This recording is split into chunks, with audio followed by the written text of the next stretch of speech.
Pues hoy vamos a seguir nuestra aventura caminando al lado de Cristo en el increíble Evangelio de Lucas. Y hoy vamos a ver unas cuantas cosas, pero más que nada vamos a enfrentar una pregunta que es bastante relativa en mi vida, por lo menos. Porque a lo mejor como muchos que se llaman cristianos, te dices, ¿por qué no avanzo en mi vida espiritual? ¿Por qué lucho siempre con los mismos pecados? Y parece que más que me esfuerzo, más caigo en mis propios vicios. Pues nuestro texto de hoy nos ayudará a responder exactamente a esa pregunta. Entonces, si tenéis vuestras Biblias, acompañadme de nuevo a Lucas, capítulo 11, y vamos a empezar desde el versículo 14. Lucas, capítulo 11, empezando en el versículo 14. Y así dice la palabra. Y estaba Jesús echando fuera un demonio que era mudo. Y sucedió que cuando el demonio salió, el mudo habló. Y las multitudes se maravillaron, pero algunos de ellos dijeron, Él echa fuera los demonios por Beelzebú, príncipe de los demonios. Y otros, para ponerle a prueba, demandaban de él una señal del cielo. Pero conociendo él sus pensamientos, les dijo, todo reino dividido contra sí mismo es asolado, y una casa dividida contra sí misma se derrumba. Y si también Satanás está dividido contra sí mismo, ¿cómo permanecerá en pie su reino? Porque vosotros decís que yo echo fuera demonios por Beelzebú, y si yo echo fuera demonios por Beelzebú, ¿por qué no se echan fuera vuestros hijos? Por consiguiente, ellos serán vuestros jueces. Pero si yo, por el dedo de Dios, echo fuera los demonios, entonces el reino de Dios ha llegado a vosotros. Cuando un hombre fuerte, bien armado, custodia su palacio, sus bienes están seguros. Pero cuando uno más fuerte que él lo ataca y lo vence, le quita todas sus armas en las cuales había confiado y distribuye su botín. El que no está conmigo, contra mí está. El que conmigo no recoge, desparrama. Entonces, lo que vemos en esta primera parte del texto es una historia, como hemos visto, de dos reinos. Y eso es nuestro primer punto en esta mañana. O estamos impulsados por un reino o por el otro. Porque vemos al principio, después de que Cristo hace una maravillosa obra de mandar fuera ese demonio de este pobre hombre mudo, todos están contentos. Pues casi todos. Hay unos que no están muy contentos y empiezan a acusar a Cristo por hacer esto por el poder no de Dios, sino de Belcebú, es decir, por Satanás. Y se ve que no había un milagro lo suficiente espectacular para sanar el escepticismo que hay en el hombre. No importaba lo que Cristo hiciere, las personas que buscaban acusarle de algo nunca estarían satisfechos. Y así es la condición de cada corazón de hombre por sí mismo. Nuestros corazones están escépticos, da igual lo mucho que Cristo ha hecho en la historia y en nuestras vidas por nosotros mismos, siempre inventaremos alguna excusa justificando la razón por la que no tenemos que creerle. Y Jesús, todo esto, eh, por eso dice, Jesús sabiendo todo esto, dice en versículo 17, pero conociendo él sus pensamientos. Entonces, de una manera maravillosa, Cristo empieza ahora a revelar sus propios prejuicios contra él mismo. Y lo hace de dos formas, vimos en el texto. Miremos en los versículos 17 y 18. Dice, pero conociendo él sus pensamientos, les dijo, todo reino dividido contra sí mismo es asolado, y una casa dividida contra sí misma se derrumba. Y si también Satanás está dividido contra sí mismo, ¿cómo permanecerá en pie su reino? Porque vosotros decís que yo echo fuera demonios por Beelzebú. Entonces, el reino de Satanás solo tiene un propósito. No hay otro propósito del reino de Satanás más que oprimir el reino de Dios. Igualmente, el reino de Dios tampoco tiene otro propósito que avanzar su reino contra el de Satanás. Y lo que Cristo les está diciendo es que si tienen razón, entonces no tienen nada de qué preocuparse, porque el reino de Satanás en ese caso estaría condenado a fallar si él estuviera haciendo eso como le acusan. Y la segunda manera que Cristo les apunta a sus propios prejuicios es por dar la vuelta a la pregunta y ponerles la misma pregunta sobre sus hijos en versículo 19. Dice, y si yo echo fuera demonios por Belcebú, ¿por quién los echan fuera vuestros hijos? Por consiguiente, ellos serán vuestros jueces. Entonces Cristo les recuerda que cuando sus propios hijos hacen lo mismo, ellos nunca asumen que es por cualquier otro poder más que el de Dios.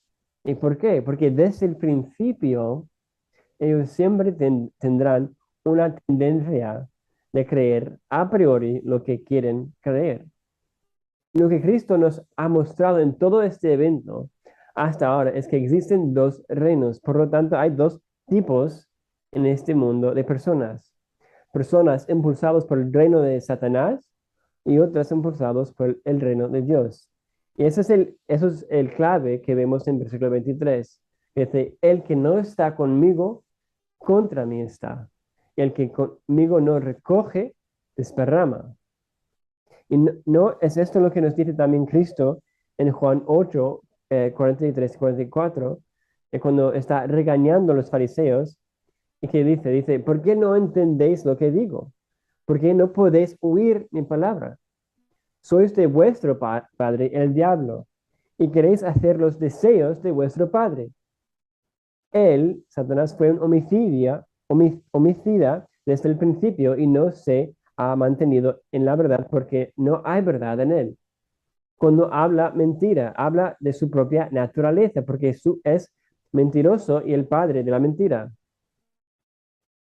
Entonces, eh, todo el mundo, como hemos visto, sin excepción, estamos impulsados en nuestras vidas por el reino a quien pertenecemos.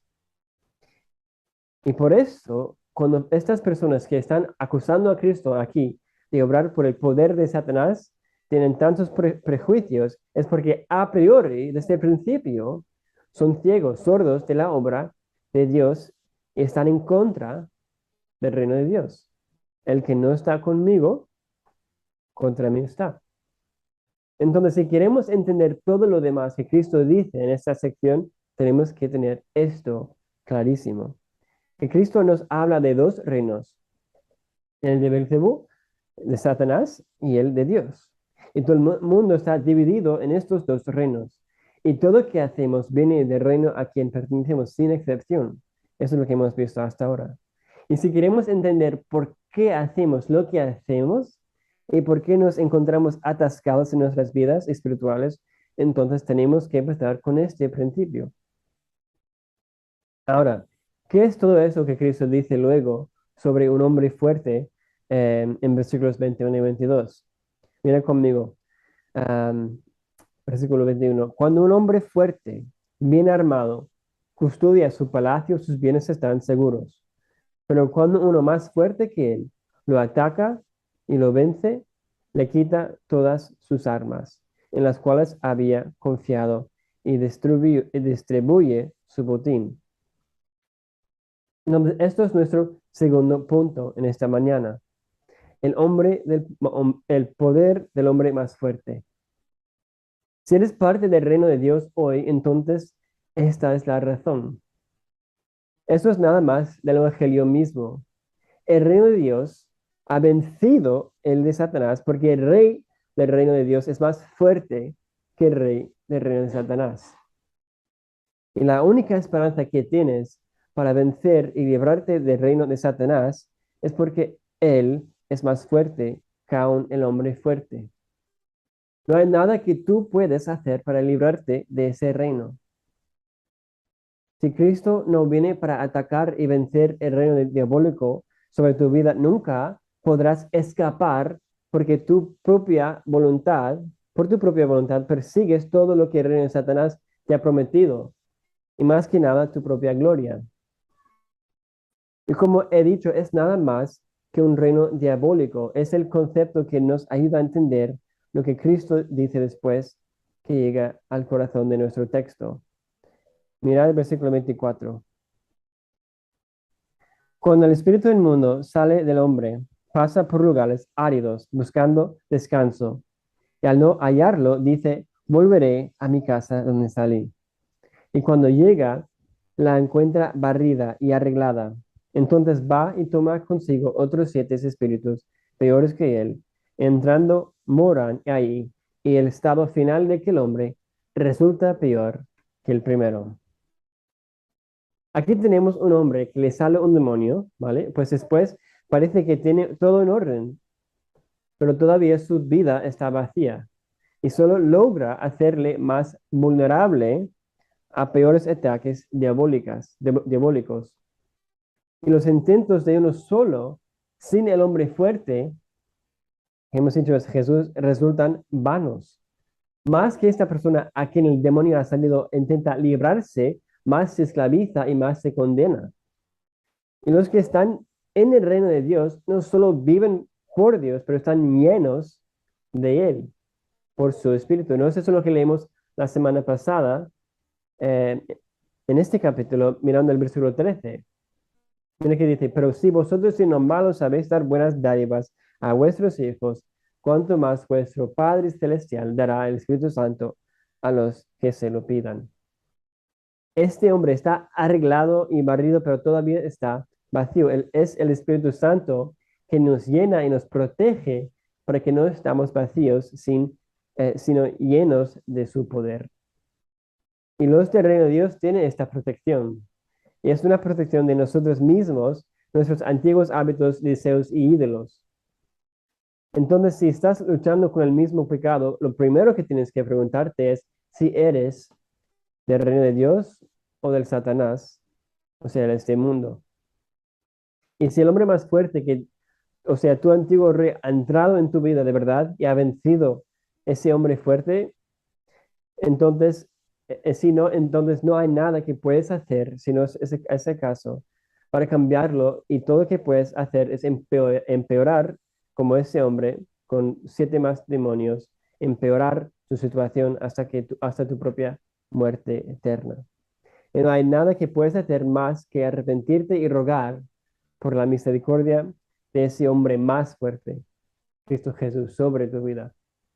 Él murió en una cruz venciendo el hombre fuerte, haciéndose un sustituto para todos los suyos, para salvarles del reino de Satanás y hacerles partícipes del reino de Dios. Y no solo partícipes, sino también príncipes, princesas, hijos, hijas del único Rey soberano.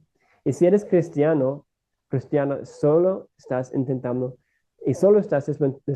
despejarte de tus pecados, tus vicios, pero no estás llenándote por el Espíritu, por el poder del Espíritu Santo, llenándote de lo que Él tiene para crecerte, pronto o luego te vas a encontrar peor que antes, porque eres un blanco fácil para el enemigo.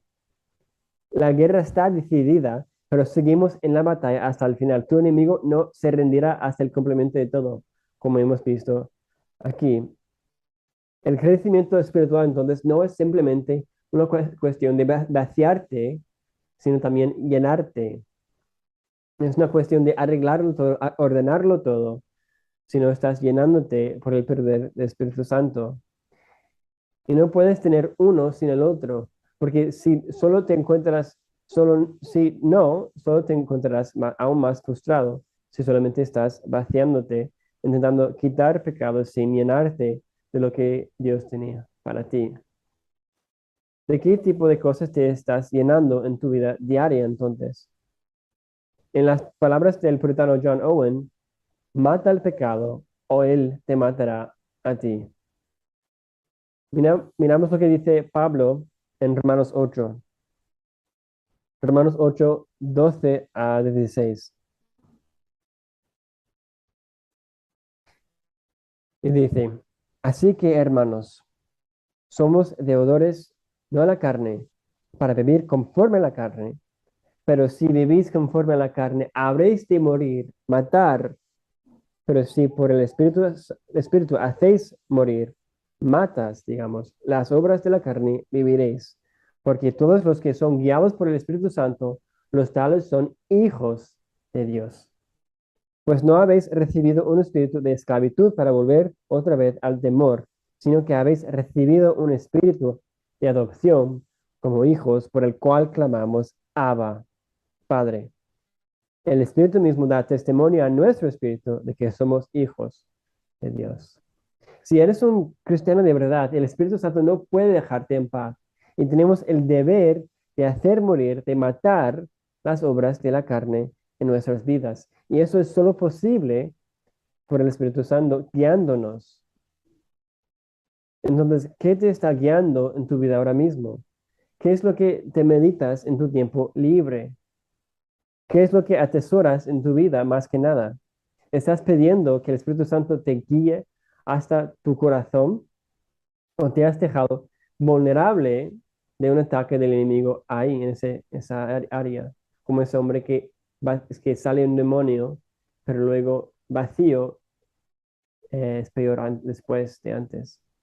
Y si hemos de matar el pecado en nuestras vidas, sería bueno si tuviéramos un tipo de arma. ¿A qué sí?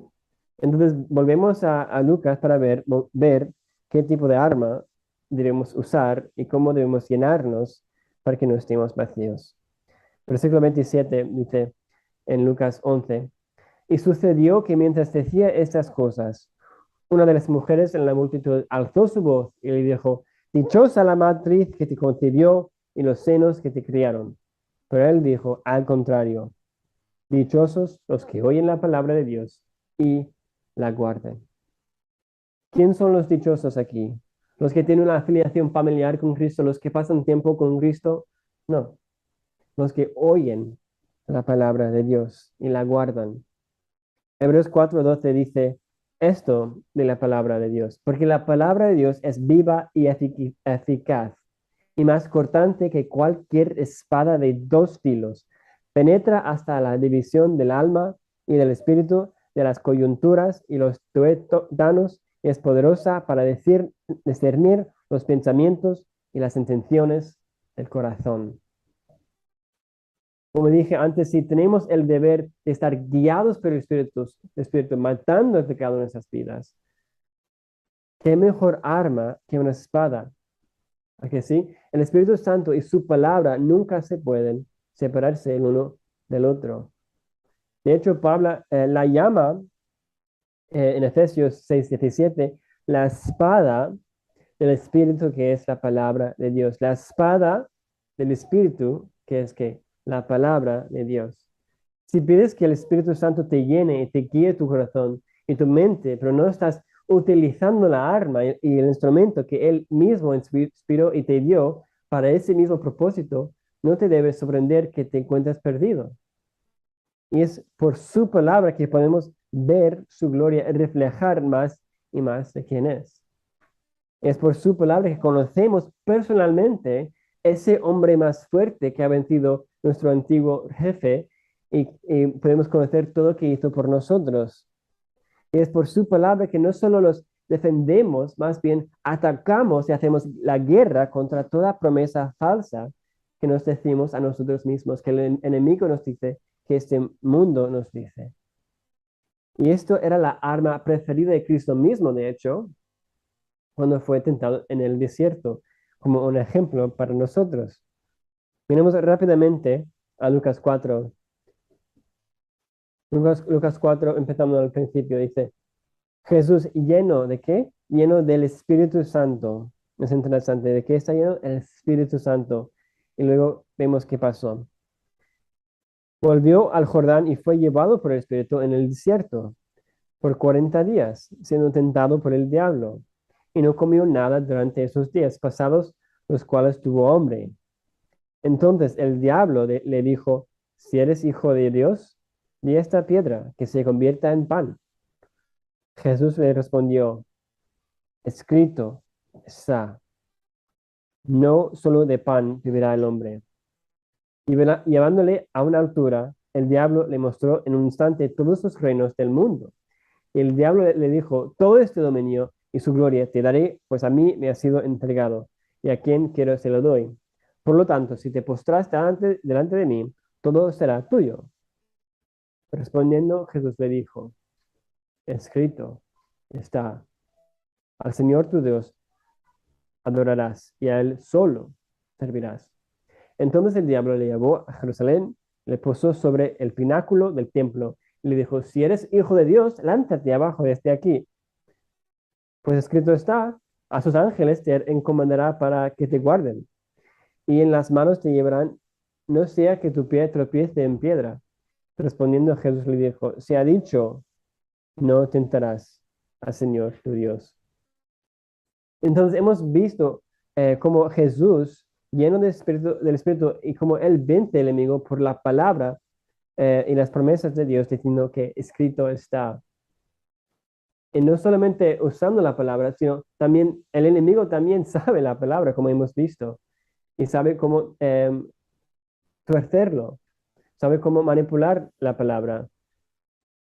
Y si entendemos bien la palabra, debemos saber cómo y cuándo está siendo utilizada mal y para corregir los ataques de este enemigo fuerte. Pero ¿cómo puedes defenderte por la palabra si no conoces la palabra, si no estás leyendo de ella cada día?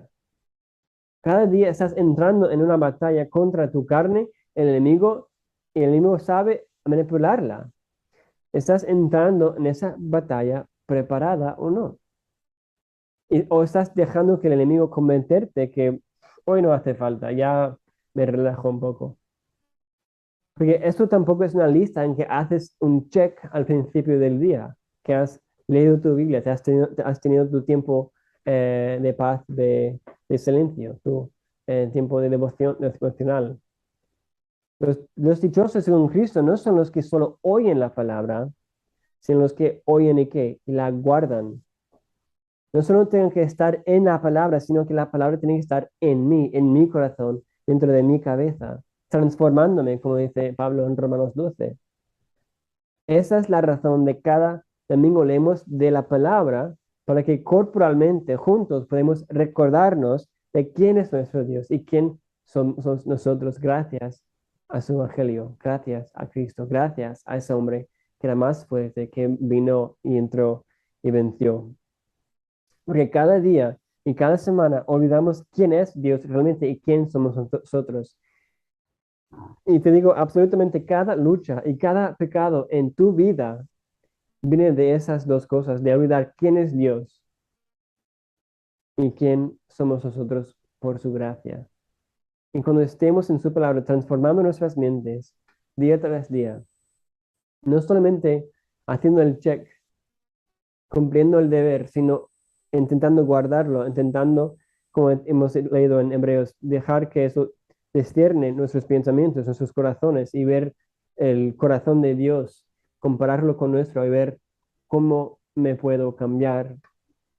No estamos em, preparados entonces para la batalla en ese día, sino estamos día tras día conociéndole, conociendo su gracia, sabiendo que no hay nada que el enemigo pueda hacer para vencernos, ya que tenemos el Espíritu Santo llenándonos cada día. Entonces, para resumir, hemos visto que hay dos reinos aquí siempre activos ahora mismo, que es el reino de Dios, que ha vencido el reino de Satanás. La guerra está decidida, pero todavía estamos en esta batalla día tras día. Y todo lo que haces está impulsado de un reino a otro, hasta si estás en el reino de Dios y todavía ves los impulsos y los deseos antiguos, no estás atrapados por ellos, no estás atados por esos deseos. ¿Por qué? Porque ya tienes el Espíritu Santo llenándote, empoderándote por su poder para decir que no. Ya estás capacitado, estás empoderado para decir no, para decir sí a Cristo, para decir que Él esté en control de tu vida. Y no tienes que dejar que el enemigo cometerte em, no, que tú tienes que caer en lo de siempre, sino que puedes venir a la palabra cada día recordándote por sus promesas, como hizo Cristo en el desierto, en la tentación, recordándote a ti y recordando el mismo diablo, quién es tu Dios, y recordando tu pecado, tu carne, quién es tu Dios, y que eres, como dice Pablo, estás muerto al pecado, no para seguir viviendo, sino para matarlo. Entonces, si eres muerto en tus delitos, entonces eres muerto a tu antigua vida, si eres muerto con Cristo, si estás muerto con Cristo, entonces no tienes que vivir en ese pecado porque has muerto con Él y también has resucitado con Él y te ha dado su espíritu porque eres un hijo, hija. Y nuestro espíritu y su espíritu da testimonio que somos hijos de Dios. Oramos. Gracias, Señor, por tu palabra, en la manera que tú, Señor, examinas nuestros corazones. Pedimos que, como dijo David, que examínanos a nosotros para ver si algún error, algún fallo, algún pecado en nosotros que te está, Señor, deshonrando, que nos está impidiendo verte, impidiendo que podamos gozar de ti.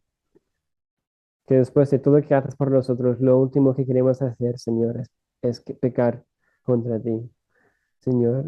Porque cada vez que pecamos, vemos lo mucho que Cristo tuvo que pagar por ese pecado en la cruz.